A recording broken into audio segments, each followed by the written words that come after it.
O tema da mensagem de hoje fala a respeito de um dos assuntos mais urgentes da nossa geração. A Bíblia já fala sobre esse tema há muito tempo, mas eu acredito que nunca foi tão urgente para que a gente traga para a pauta dos nossos cultos também esse tema. O tema da mensagem de hoje é: você precisa cuidar disso. Fala para quem está do seu lado: você precisa cuidar disso.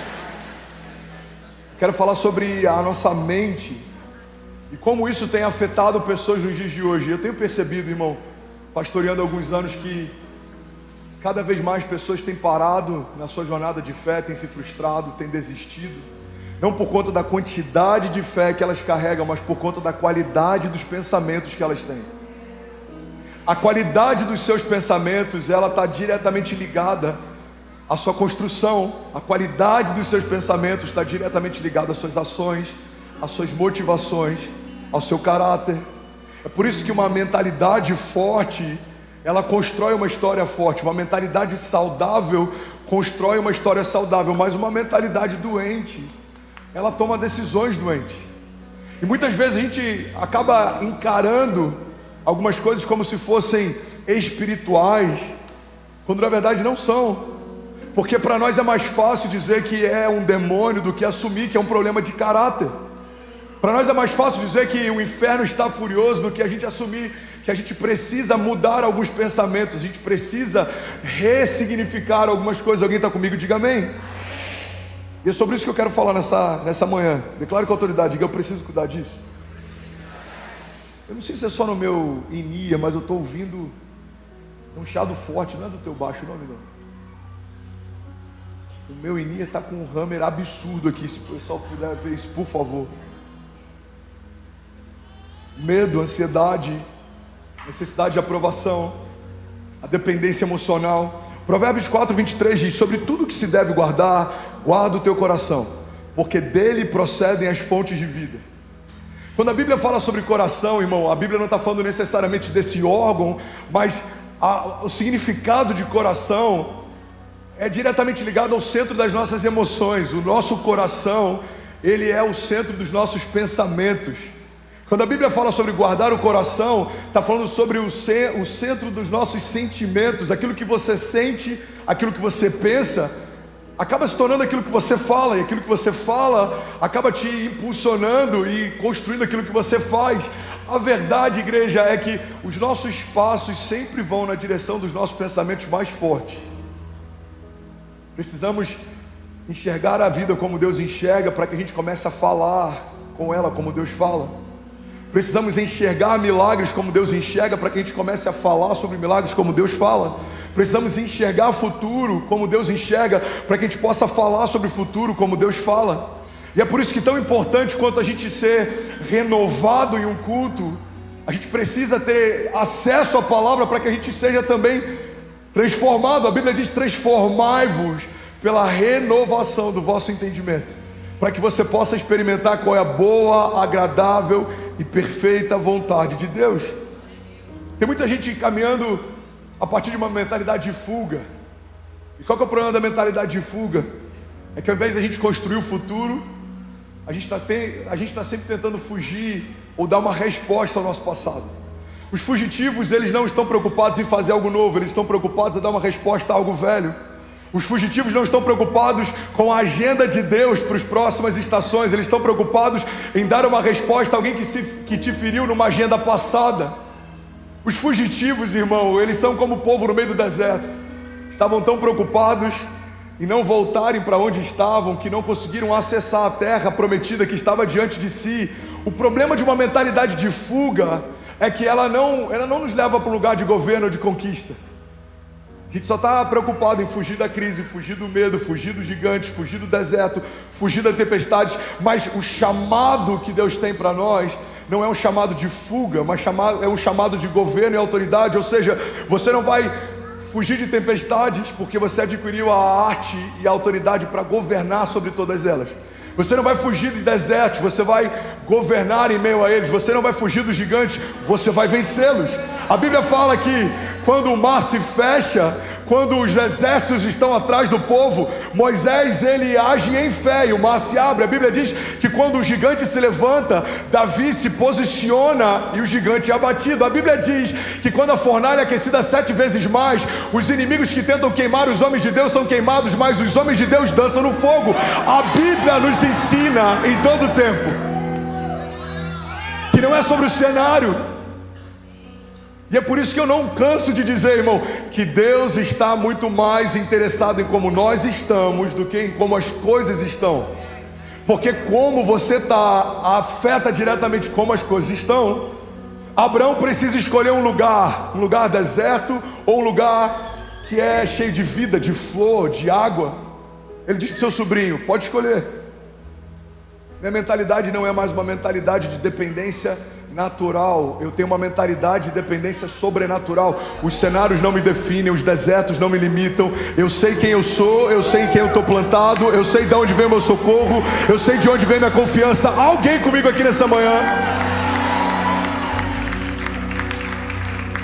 Isso está diretamente ligado à fé, sim, mas também é a mentalidade. Tem gente que tem fé, mas a sua própria mentalidade sabota a fé que você carrega. A sua fé te impulsiona a dar os primeiros passos. A sua mente faz você parar no meio da jornada. Eu lembro que uma vez lá no Rio de Janeiro, um pastor chamou pessoas que estavam doentes para vir à frente. Ele disse, você que precisa de uma cura, levante sua mão. E aí dezenas de pessoas levantaram. Ele disse, você que crê que Jesus pode te curar, vem aqui à frente rápido. E aí um monte de gente foi correndo. E aí ele fez uma oração com eles. Ele falou, vocês não vão orar, eu vou orar por vocês. E ele orou por eles. E vários foram curados e ele liberou para que voltassem para os bancos. Eu lembro que quando a gente foi jantar, eu falei para ele, pastor, por que você pediu para que as pessoas não orassem? Você orou por elas. Ele disse, André, quando elas saíram do seu lugar crendo que Jesus podia curar, eles fizeram uma confissão de fé. Mas muitas vezes a gente faz uma confissão de fé através do nosso posicionamento, mas logo em seguida a gente faz uma confissão de dúvida através da nossa mentalidade. Quantas pessoas foram curadas de fato pela fé, mas começam a achar que a doença voltou por conta de sintomas que nem existem, eles são só sensoriais. Quantas vezes depois que Deus curou meu coração, eu não olhei para a palma das minhas mãos para ver se não tinha sangue pisado de novo como tinha no dia em que eu sucumbi. Quantas vezes eu me sentia cansado e a minha mente dizia, será que tudo vai acontecer de novo? Será que você vai voltar para o lugar que você estava? Será que o seu coração está parando? Será que você está doente? Irmão, a grande verdade é que a nossa mente é um ótimo carona, mas é um péssimo motorista. A mente vai acompanhar você na sua jornada de fé, mas ela não pode guiar você na sua jornada de fé, porque nós não nos movemos por aquilo que pensamos ou por aquilo que vemos, nós nos movemos por aquilo que cremos. É sobre uma firme convicção, não é sobre sentimento. É sobre uma firme convicção, não é sobre aquilo que eu acho. Os céus não se movem por aquilo que a gente acha, os céus se movem a partir de quem Jesus é. Então quando eu tenho a mentalidade dos céus, eu vivo as realidades dos céus. Quando eu tenho a mentalidade de Jesus, eu vivo a vontade de Jesus. Então eu preciso permitir que os meus sentimentos sejam colocados em segundo lugar, para que as minhas convicções comecem a governar a minha história. Alguém comigo aqui, diga amém. Deixa eu te liberar uma chave prática para a sua jornada. Quando alguma coisa tentar confundir você, guarda isso, irmão. Duvide das suas dúvidas, mas não duvide da sua fé. Será que Deus se esqueceu de mim? Será que não vai acontecer? Será que essa porta não vai se abrir? Será que a doença está voltando? Será que eu vou sucumbir? Não, duvide das suas dúvidas, mas não duvide da sua fé. Uma mentalidade fragilizada, ela sempre duvida de princípios elementares e são imutáveis, mas ela sempre aceita sugestões do inferno. Assim foi o primeiro pecado. O pecado entra na criação com uma sugestão de Satanás. Ele diz para Eva, olha, se você comer do fruto, você vai ser como Deus é, e você vai saber o que Deus sabe. Mas engraçado, porque a Bíblia diz em Gênesis, alguns versículos antes, que quando Deus foi fazer o homem, Ele fez a primeira conferência profética da história. O Pai, o Filho e o Espírito Santo reunidos disseram, façamos então o homem à nossa imagem e semelhança. Irmão, Eva já era como Deus é, mas por não saber quem era, ela perdeu acesso tentando ser o que ela já era. Irmão, guarda isso. Quem não sabe quem é, pede acessos buscando ter o que já tem, se cansa tentando conquistar o que já recebeu. O inferno trabalha com sugestões. A primeira tentação de Jesus é muito parecida com a primeira tentação de Adão e Eva. Ele está 40 dias jejuando e aí Satanás se apresenta para ele e diz: se você de fato é o Filho de Deus, se você de fato é o Filho de Deus, irmão, guarda isso. A mente de Jesus estava tão cheia dos pensamentos dos céus que não tinha espaço para uma suposição do inferno. Ele acaba de ouvir do Pai: esse é o meu Filho amado, em quem eu tenho o meu prazer. Ele se recolhe por 40 dias ouvindo os céus. Então quando Satanás bate à porta da mente de Jesus, quem abre é o próprio Deus, dizendo: já está ocupado. O meu filho está cheio de pensamentos de paz, a identidade dele está bem firmada, ele sabe quem ele é, ele sabe o que ele pode, e ele sabe que não precisa fazer para ter acesso, ele tem acesso por quem ele é. A pergunta que eu quero fazer, irmão, é: se o primeiro Adão foi tentado através de uma sugestão, de uma suposição, de uma sugestão, se o segundo Adão, Jesus, foi tentado no início do seu ministério, uma sugestão, o que faz a gente pensar que ao longo da nossa jornada de fé, Satanás não vai tentar parar a gente através de sugestões? Por que essa agenda que tenta sexualizar crianças e relativizar o gênero e o sexo desde pequenas, ela é tão perigosa? Alguns dizem que a nossa luta está sendo contra a escolha sexual de pessoas, mas na verdade a gente não tem problema nenhum com a escolha que qualquer um faz quando é maduro. O meu problema é quando uma agenda tenta sugerir que talvez você não tenha o gênero que você já sabe que tem, que você não seja quem você já sabe que é. Uma criança nasce e ela sabe que ela é macho ou que ela é fêmea, mas aí uma agenda sugere: pode ser que você não seja o quem os seus pais disseram que você é. Então quem eu sou? Bom, existe um catálogo de possibilidades e você pode escolher. Irmão, guarda isso. O inferno sempre trabalha através de pluralidade, esse pluralismo, esse universalismo, essa subjetividade de ideias. Elas combatem o evangelho, porque o evangelho ele é puro, ele não se mistura. Então quando a gente mistura um pouco de graça com um pouco de lei, é como graça nenhuma, é como lei nenhuma. Quando a gente mistura um pouco de santidade com um pouco de pecado, é como santidade nenhuma. Quando a gente mistura alguns conceitos de fora com alguns fundamentos de dentro, irmão, são como conceitos nenhuns e como fundamentos nenhum. Por quê? Porque a verdade é que a fé, ela é imutável, ela não é negociável, ela não se mistura. Alguém está comigo? Diga amém. O que é uma heresia? Uma heresia não é uma mentira. Uma heresia é um conjunto de verdades com algumas mentiras. Heresia não é uma mentira, é um conjunto de verdades com algumas mentiras. E a gente vai aceitando alguns pensamentos, alguns conceitos, alguns fundamentos, e a gente vai se perdendo sem perceber, a gente vai relativizando sem perceber. Irmão, uma das maiores mentiras que o inferno tem contado nos dias de hoje é que Deus te aceita como você é. Não, Jesus não te aceita como você é. Porque se Ele te aceitasse como você é, Ele não precisaria ter morrido para que morresse quem você era. Não, Ele te recebe como você está. Ele te recebe. Ele não te aceita. Eu sou adúltero, Jesus me aceita como eu sou. Não. Ele te recebe como você está, mas Ele quer te levar para o lugar onde Ele está. Eu sou mentiroso, mas Jesus me aceita como eu sou. Não. Quem você é precisa morrer para que nasça o novo de Deus. A redenção é a ressurreição. É o novo de Deus triunfando sobre o velho. É o novo de Deus triunfando sobre o passado. Alguém comigo aqui, diga amém. Todos os caminhos levam a Deus. Não. Só há um caminho que leva a Deus. A Bíblia diz: não há outro intercessor que nos conecte ao Pai senão Jesus. O próprio Jesus disse: eu sou o caminho, a verdade e a vida, e ninguém vai ao Pai senão através de mim. Não são todos os caminhos que levam a Deus. Pastor, essa palavra é um pouco dura, você não acha não? Porque afinal de contas somos todos filhos de Deus. Não. Aquele memezinho, não. Não somos todos filhos de Deus, somos todos criação dele. E a partir do reconhecimento de Jesus como Salvador, recebemos o espírito de adoção, pelo qual clamamos Abba Pai. Ou seja, a adoção como filhos está disponível para todos, mas não significa que pelo fato de estar disponível, todos estão usufruindo. Alguém está comigo? Diga amém. Por isso que a gente precisa fortalecer a nossa mentalidade, os nossos pensamentos, a nossa cosmovisão, porque aquilo que a gente pensa está diretamente ligado àquilo que a gente fala, e aquilo que a gente fala está diretamente ligado àquilo que a gente faz, e aquilo que a gente faz está diretamente ligado àquilo que a gente vive. Logo, os meus pensamentos têm uma capacidade de liberação de destino tão importante quanto a minha fé.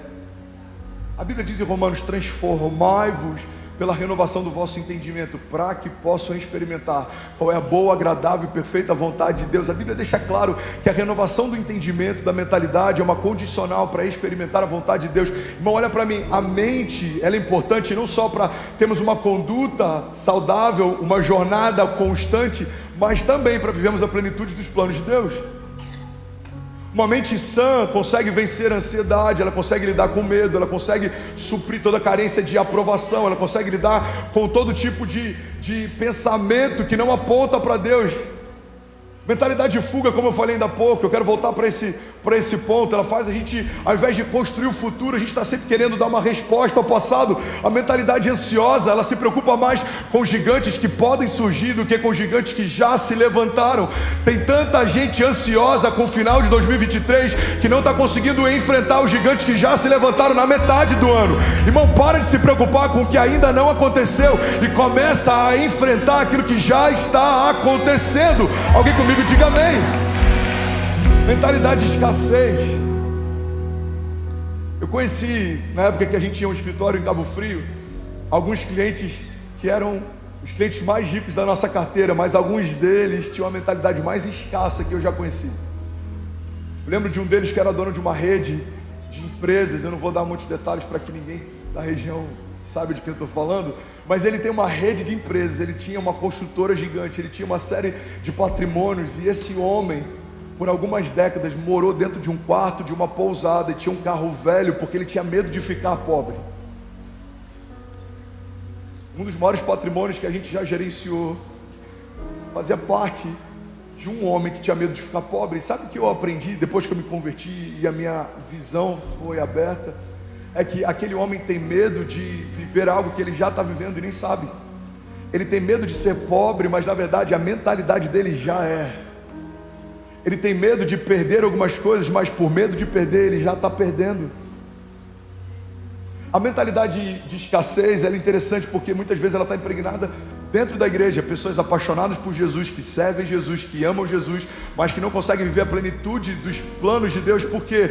Porque quando chega nesse ponto de provisão ou de recursos, a mentalidade é escassa. Não é porque o coração dele é mau, mas é porque a mente dele ainda não foi avivada nessa área. A mentalidade de escassez não se enxerga como uma fonte, mas olha tudo sobre uma perspectiva de falta. Quando a gente começa a se olhar como uma fonte, irmão, a gente para de procurar com o pires na mão pessoas que possam nos abençoar, e a gente começa a procurar ao nosso redor pessoas que a gente pode abençoar.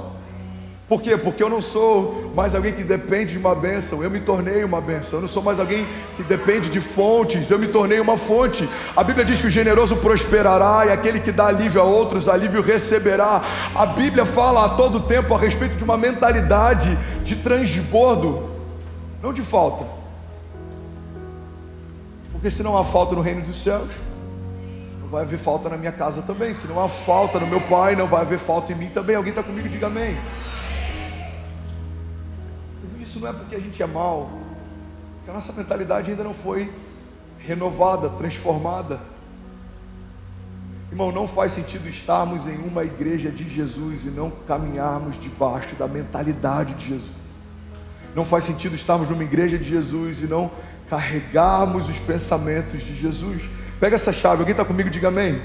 As nossas batalhas são quase sempre ganhas na mente, porque o que a gente semeia na mente, a gente colhe nas nossas ações. Tem uma frase da Margaret Thatcher, que foi uma das mulheres mais influentes do mundo contemporâneo. Ela era conhecida como a Dama de Ferro, e essa citação ficou muito famosa na boca dela, mas na verdade não é dela, é de um cara chamado Frank Outlaw, que o pai dela citava muito para ela. E ela diz o seguinte: cuidado com os seus pensamentos, pois eles se tornam palavras. Cuidado com as suas palavras, pois elas se tornam ações. Cuidado com as suas ações, pois elas se tornam hábitos. Cuidado com os seus hábitos, pois eles se tornam o seu caráter. Cuidado com o seu caráter, pois ele se torna o seu destino. Você percebe que o nosso destino começa nos nossos pensamentos? Quando os pensamentos são saudáveis, o meu destino está sendo construído para um lugar saudável. Quando os meus pensamentos são doentes, meu destino está me levando para um lugar doente. Irmão, eu conheço pessoas que se sabotam o tempo inteiro, não porque não amam Jesus, mas porque a sua mentalidade ainda não é a mentalidade de Jesus. Mentalidade de Jesus não olha para as coisas como elas parecem ser, olha para as coisas como elas são. Os dias parecem maus, 2023 parece desafiador, talvez a sua casa pareça disfuncional, mas eu preciso enxergar o que Deus enxerga para que eu comece a falar o que Deus fala. Alguém está comigo aqui? Diga amém. A gente olha para essa citação da Margaret Thatcher, eu acho tão incrível, mas a Bíblia já fala sobre isso há muitos séculos atrás. Provérbios 23:7 diz: assim como você pensa na sua alma, assim você é. Todo mundo que está em crise no casamento em algum momento já se imaginou divorciado, sim ou não? Todo mundo que está enfrentando uma crise financeira já se imaginou falido?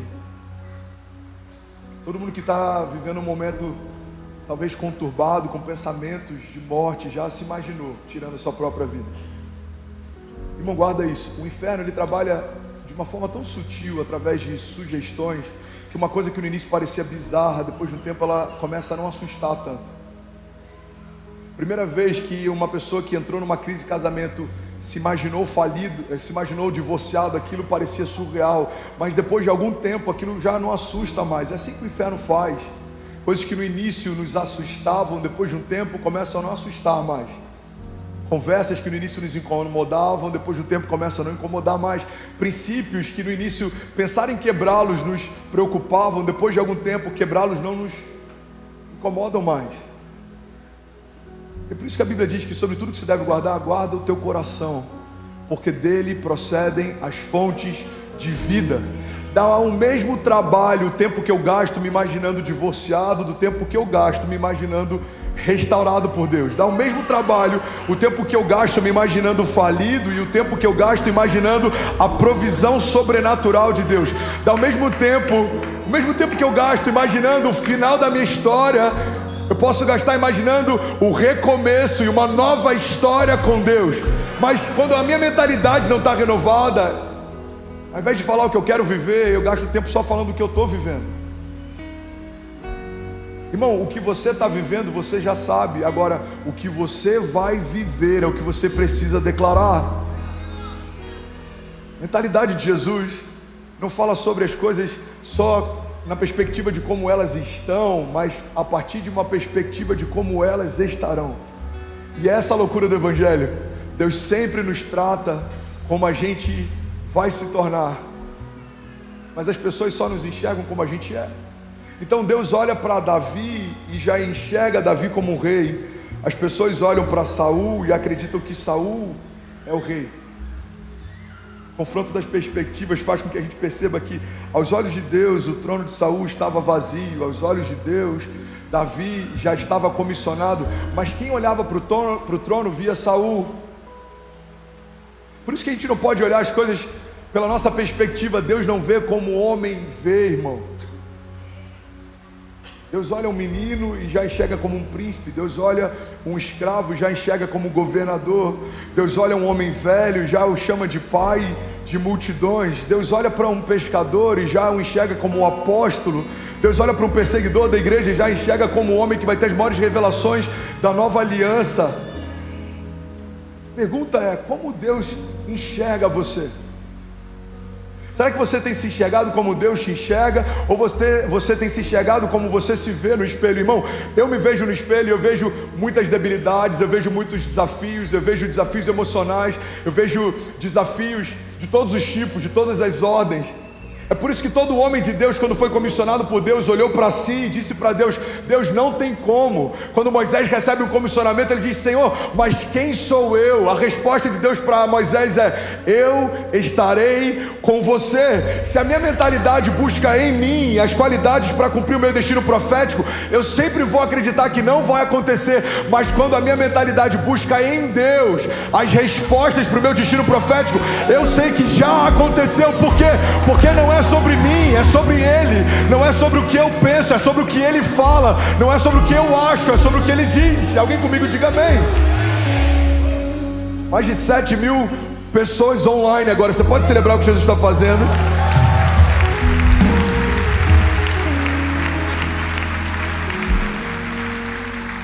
A mente é um ótimo carona, mas é um péssimo motorista.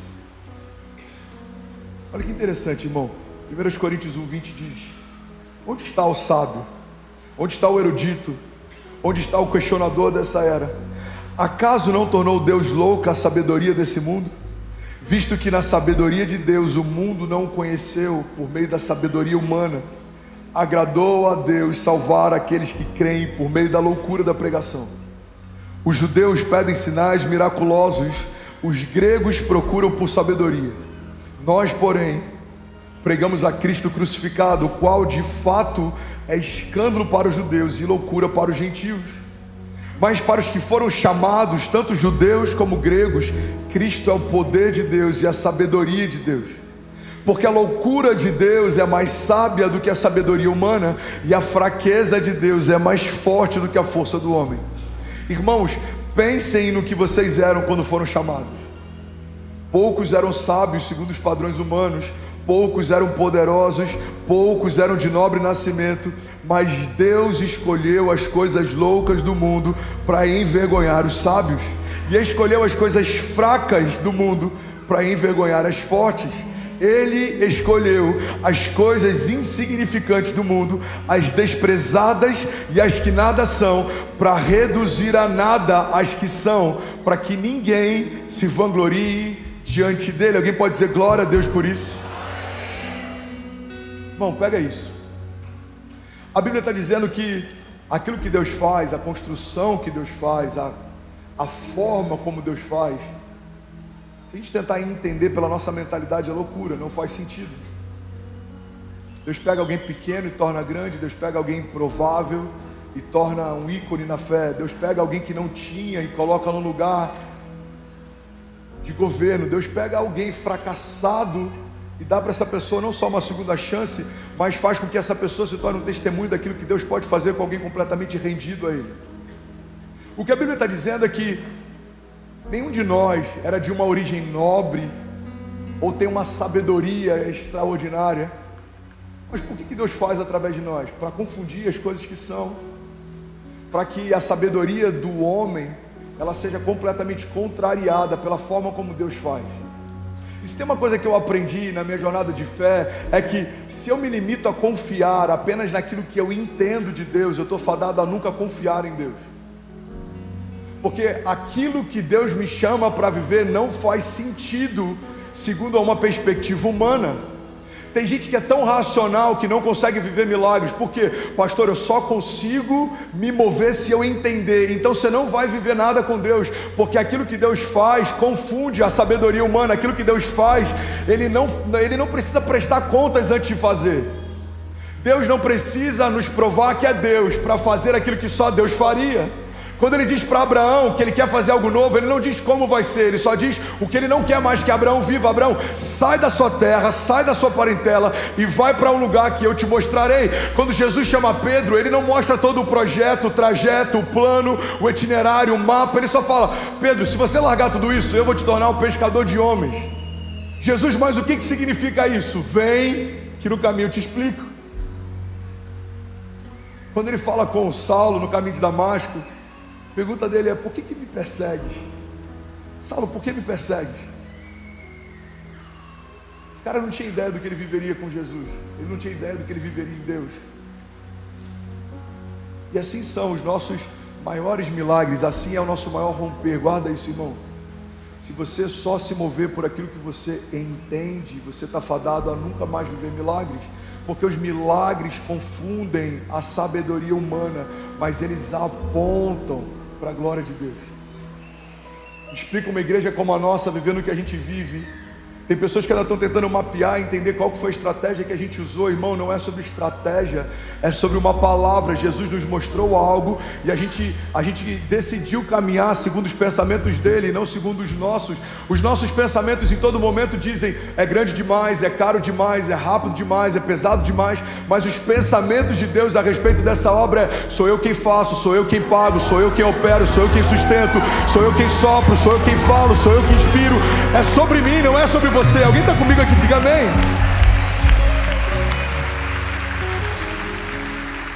Eu participei de uma conferência de líderes na Gateway, uma igreja extraordinária em Dallas, e o pastor sênior lá se chama Robert Morris, e ele falou que ele abriu o coração dele num painel lá com pastores sêniores de outras igrejas. Estava o Craig Rochelle da Life Church, estava o Brian Houston da Hilson, e eu acho que tinha mais um pastor lá de uma grande igreja. Ele disse: teve um momento em que o nosso crescimento começou a me assustar, mas não assustar de um jeito bom, começou a gerar crises em mim.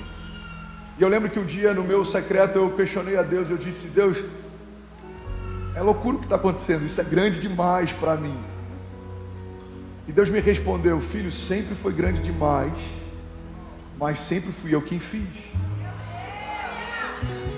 Você percebe que até quando a gente está vivendo algo grandioso, se a gente tentar entender pela nossa mentalidade, aquilo que deveria ser uma glória se torna assustador.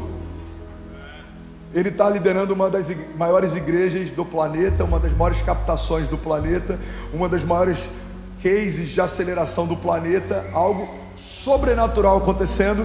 Mas quando a gente tenta entender o que Deus faz através da nossa mentalidade, isso não nos abençoa, pelo contrário, isso nos assusta.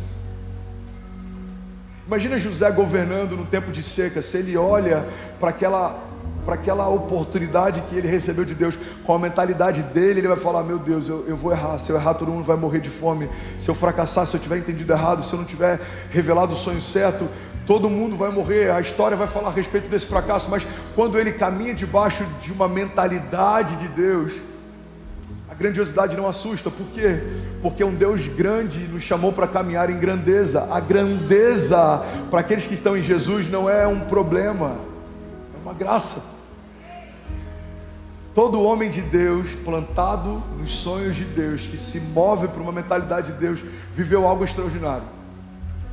Abraão se tornou tão poderoso que os reis ao seu redor começaram a ficar preocupados. Enviaram inclusive comissários para dizer: olha, avisa para ele que nós estamos em missão de paz. Por quê? Porque ele se tornou poderoso demais, e aqueles que estavam ao seu redor começaram a temê-lo. José, ele não sai de um lugar de escravidão para simplesmente se tornar um homem livre. Não, ele sai de um lugar de escravidão para se tornar um homem que lidera todo o povo livre. Jesus não sai de uma manjedoura só para viver uma história comum. Jesus sai de um lugar emprestado para manifestar a redenção que dividiria a história entre antes e depois dele. Paulo não sai de um lugar de perseguidor da igreja para um lugar de neutralidade em relação à igreja. Não, Paulo sai de um lugar de perseguidor da igreja para um lugar agora em que ele se torna plantador de igreja. André, onde é que você quer chegar? Eu quero chegar num ponto simples. Quando a gente permite que Deus ressignifique a nossa mentalidade, a gente não vai sair de um lugar de ansiedade para neutralidade, um lugar de medo para neutralidade, um lugar de escassez para neutralidade, um lugar de fuga para neutralidade. O que o Evangelho vai fazer em nós não é nos levar para um lugar de neutralidade. Deus não te chamou para ser neutro. Deus quer levar você de um lugar de escassez para transbordo, de um lugar de medo para coragem, de um lugar de ansiedade para paz que excede todo o entendimento, de um lugar de cativeiro para um lugar de governo. Irmão, o que Deus tem para nós não faz sentido segundo as nossas agendas, mas se faz sentido para quem prometeu, é isso que importa. Fala para quem está do seu lado: não precisa fazer sentido para ninguém, se faz sentido para quem me prometeu. Alguém está comigo aqui? Diga amém. Precisamos, irmão, permitir que os céus invadam a nossa mentalidade a ponto dos nossos pensamentos se tornarem os pensamentos dele. Porque se nós tivermos fé, mas a nossa mente sufocar essa semente, a gente vai ter uma jornada inconstante. Você crê que vai acontecer, mas em algum momento você aceita a ideia de que pode ser que não aconteça. Você crê que aquela porta vai se abrir, mas em algum momento você aceita a ideia de que pode ser que ela não se abra. Você crê que Deus vai te prosperar, mas em algum momento você aceita a ideia de que talvez não seja para você essa história de prosperidade. Tão importante quanto a fé que a gente tem são os pensamentos que a gente carrega. Sobre tudo que se deve guardar, guarda o centro das suas emoções, porque dele dependem as fontes de vida. Sabe outro fundamento, princípio importante a respeito da nossa mentalidade? É que é impossível você ter uma vida positiva se você tem uma mentalidade negativa. Irmão, olha para mim, alguém está recebendo algo de Deus? Isso é o melhor que eu consigo sobre mentalidade 9 da manhã. Para mim é quase madrugada, eu vou dormir normalmente às 4. Mas eu acho que alguém está pegando algo aqui que está fazendo sentido, amém? Você está recebendo? É impossível ter uma vida positiva se eu tenho uma mentalidade negativa. É impossível ter uma vida de milagre se eu tenho uma mentalidade natural. Por que a gente vive? Eu vou falar agora com muito temor da nossa igreja e do que eu tenho vivido liderando essa casa nesse último ano. Existem inúmeros momentos, irmão, que a gente fala sobre um lugar que a gente vai e as opiniões ao nosso redor são: pastor, você não acha que isso é muito? Você não acha que é difícil? Você não acha que é um desafio? Você não acha... É nesse momento que a gente tem que escolher se a gente vai se pautar pelo que a gente acha ou por aquilo que Deus já falou. Porque eu acho que é muito grande, eu acho que é muito caro, eu acho que é muito pesado, eu acho que é muito difícil, eu acho que a gente não tem o que precisa para viver o que Deus está dizendo que a gente vai viver, eu acho que não tem pastores suficientes, eu acho que não tem voluntários suficientes, eu acho tudo isso. Mas eu prefiro ficar com uma palavra do que com um sentimento. Deus disse: eu vou fazer apesar de vocês, eu vou cumprir o que prometi, eu vou alargar suas tendas, eu vou fazer vocês prosperarem nessa terra, eu vou soprar vocês sobre a nação, eu vou gerar o epicentro de uma onda de avivamento. Irmão, quando Deus diz eu vou fazer, esquece o que você acha e fica com aquilo que Ele fala. A gente olha para o milagre de Lázaro, olha que coisa extraordinária. Jesus fala: Lázaro, vem para fora, e todo mundo fica assustado. Um homem chamando um morto para fora. Agora, o que é mais assustador não é a fé de Jesus, é o que acontece depois que ele chama Lázaro. Sabe o que a Bíblia diz? Que Lázaro veio para fora. Pastor, eu já entendi. Quando Jesus disse, Lázaro ouviu ele gritando lá fora e veio para fora. Não tem a ver com o que Lázaro ouviu, tem a ver com aquilo que Jesus falou. Irmão, guarda isso. O que você vai viver não está ligado àquilo que você sente, está ligado àquilo que Deus fala. É por isso que a gente precisa colocar os nossos sentimentos no lugar deles devido, para que a voz de Deus ocupe um lugar de centralidade. Uma fé racional não é a mesma coisa que uma fé sensorial. Uma fé sensorial, ela depende de sentimento. Uma fé emocional não é esse tipo de fé que Deus está nos chamando, porque uma fé sensorial, ela sucumbe no dia mal. Uma fé sensorial, ela desiste quando pessoas se levantam contra você. Uma fé sensorial, ela depende de aprovação. O problema da gente depender de aprovação para se mover é que a rejeição vai nos parar. Agora, uma fé racional não tem a ver com aquilo que eu sinto, não tem a ver com aquilo que eu acho, tem a ver com aquilo que Deus fala. Se Deus disse que vai fazer, Ele vai fazer. Se Deus disse que vai cumprir, Ele vai cumprir. Se Deus disse que vai abrir, Ele vai abrir. Se Deus disse que vai curar, Ele vai curar. Alguém comigo aqui, diga amém. O medo é o pior dos conselheiros, irmão. O medo sempre vai te dizer: não tem como, não vai conseguir, não vai abrir, não vai acontecer, não vai prosperar, não vai se cumprir.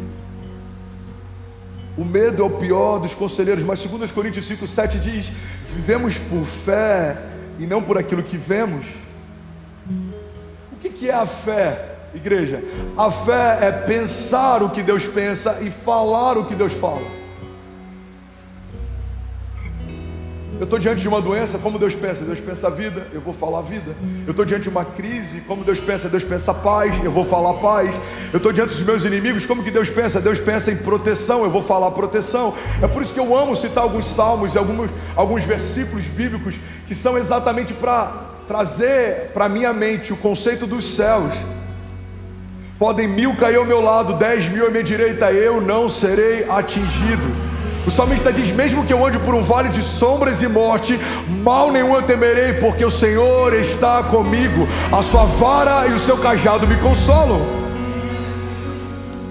Alguém está comigo? Diga amém. 1 Coríntios 2,6, eu finalizo aqui, diz que nós temos a mente de Cristo. Irmão, guarda isso. Você em Jesus recebeu a mentalidade de Cristo. Como eu venço a pornografia? Tentando lutar contra ela? Não. Recebendo uma herança justa. Jesus já conquistou a vitória sobre o pecado. Eu só preciso acessar essa herança. Como que eu venço o pecado?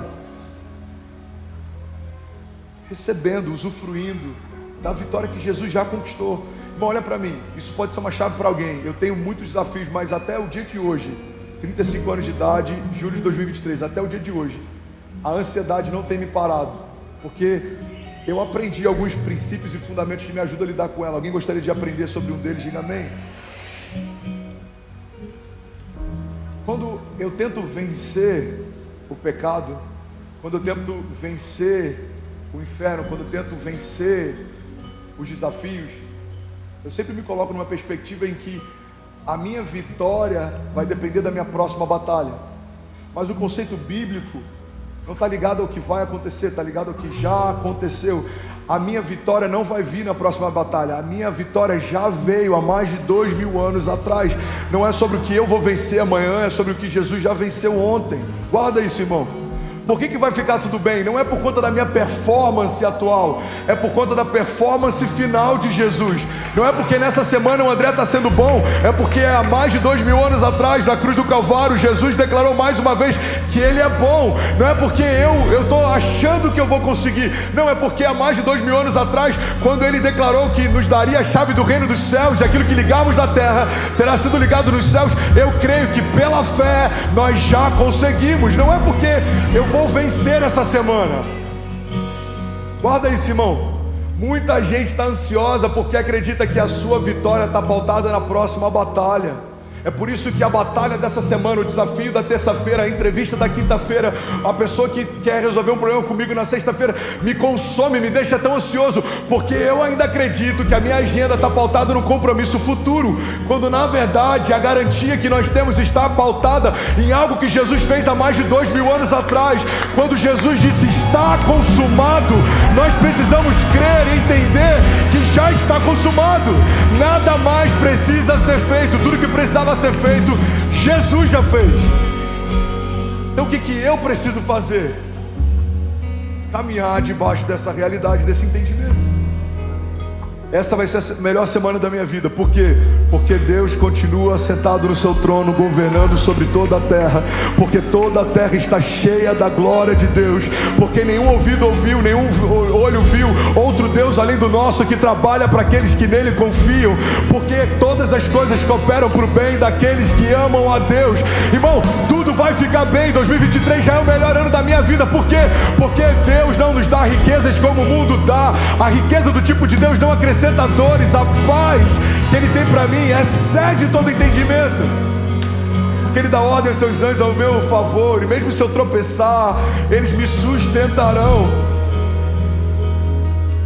Porque o Senhor me cobre, guarda a minha entrada e a minha saída. A cobertura do seu sangue é o que me dá acesso. Seus livramentos são infinitamente superiores àqueles que eu já consegui ver. Deus já me poupou de inúmeras formas, inúmeros dias, sem que eu tivesse ideia do que Ele estava fazendo.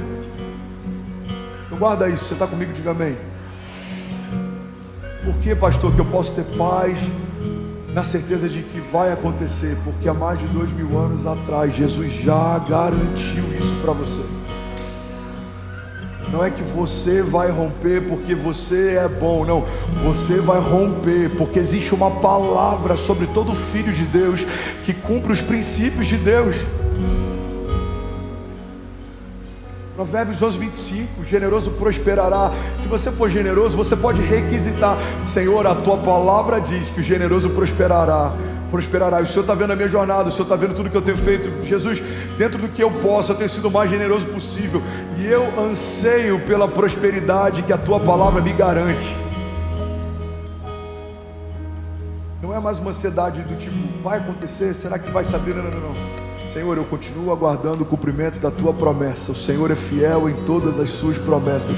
O Senhor disse que me daria uma família incrível, e eu não aceito a realidade que eu estou vendo com os meus olhos naturais. Senhor, eu não aceito o divórcio. Senhor, eu não aceito a crise. Senhor, eu não aceito a doença. Eu não aceito o tumor. Os médicos dizem que o quadro é terminal, mas a última palavra continua sendo sua. Os meus amigos não acreditam que eu vou conseguir romper, mas a tua palavra me garante que o Senhor não apaga o pavio que fumega, nem quebra a cana que está amassada. A tua palavra me garante que existe uma última palavra que vem da sua boca, e eu me agarro a ela, e eu descanso nela, e eu espero por ela. 1 Coríntios 2,6, eu finalizo aqui, diz assim: todavia falamos sabedoria entre os perfeitos, não, porém a sabedoria desse mundo, nem dos príncipes desse mundo que se aniquilam, mas falamos a sabedoria de Deus, oculta em mistério, a qual Deus ordenou antes dos séculos para a nossa glória, a qual nenhum dos príncipes desse mundo conheceu, porque se a conhecessem, nunca crucificariam ao Senhor da glória.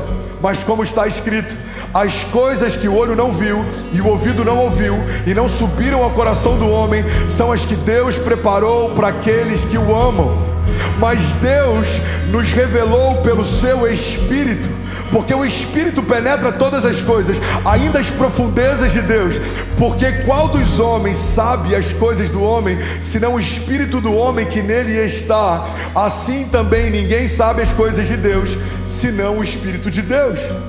Mas nós não recebemos o Espírito do mundo, mas o Espírito que provém de Deus, para que pudéssemos conhecer o que nos é dado gratuitamente por Deus, as quais também falamos, não com palavras que a sabedoria humana ensina, mas com as que o Espírito Santo ensina, comparando as coisas espirituais com as espirituais. Ora, o homem natural não compreende as coisas do Espírito de Deus, porque lhe parecem loucura, e não pode entendê-las, porque elas se discernem espiritualmente. Mas o que é espiritual discerne bem tudo, e ele de ninguém é discernido, porque quem conheceu a mente do Senhor para que possa instruí-lo? E ele finaliza dizendo: mas nós temos a mente de Cristo. Alguém pode dizer glória a Deus por isso? Não, irmão, se você entendeu o que a palavra está dizendo, será que alguém pode dar um brado de liberdade aqui nessa manhã?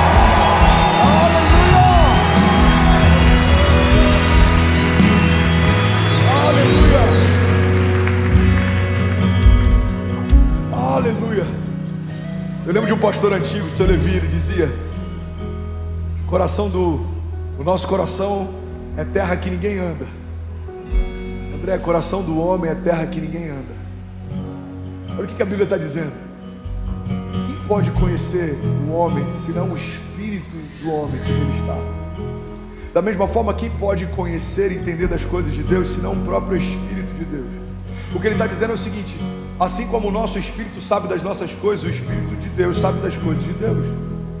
Mas no final ele conclui dizendo: mas nós recebemos a mente de Cristo. Bom, guarda isso em nome de Jesus. Se você caminha com Jesus, mas a sua mentalidade ainda é de escassez, você precisa de uma redenção na sua mentalidade hoje. Se você caminha com Jesus, mas a sua mentalidade ainda é de comparação, você precisa de uma redenção nos seus pensamentos hoje. Se você caminha com Jesus, mas a sua mentalidade é de vingança, você não consegue liberar perdão para ninguém, você precisa de uma redenção nos seus pensamentos hoje. Se você caminha com Jesus, mas sempre acha que não vai dar, não vai acontecer, não vai se cumprir, você precisa de uma redenção nos seus pensamentos hoje. Se você caminha com Jesus, mas você sempre tem uma opinião que que é cítrica, que é ácida, que é crítica, que é estéril, mas você não consegue romper, você não consegue viver as suas próprias promessas, porque está sempre avaliando a construção da história do outro. Você precisa viver uma redenção nos seus pensamentos hoje, porque o que Deus tem para nós não são só promessas que a gente ouve, o que Deus tem para nós são promessas que a gente vive. Você não vai ficar numa igreja há anos ouvindo sobre promessas que não vão se cumprir. Você precisa se posicionar e declarar: Jesus, eu não quero ser um ouvinte das promessas, eu quero viver cada uma delas. Eu não quero ouvir sobre avivamento, eu quero viver avivamento. Eu não quero só ouvir sobre milagres, eu quero viver milagres. Eu não quero só ouvir sobre prosperidade, eu quero ser próspero. Eu não quero ouvir sobre liberdade só, eu quero ser livre. Talvez a ansiedade tenha parado você, talvez o medo tenha parado você, talvez opiniões tenham parado você, talvez traumas tenham parado você. Coisas que você ouviu do seu pai, coisas que você ouviu da sua mãe, coisas que você ouviu na sua infância, coisas que você ouviu do seu primeiro chefe, coisas que você ouviu nessa semana, coisas que você ouviu do seu antigo pastor. Irmão, olha para mim.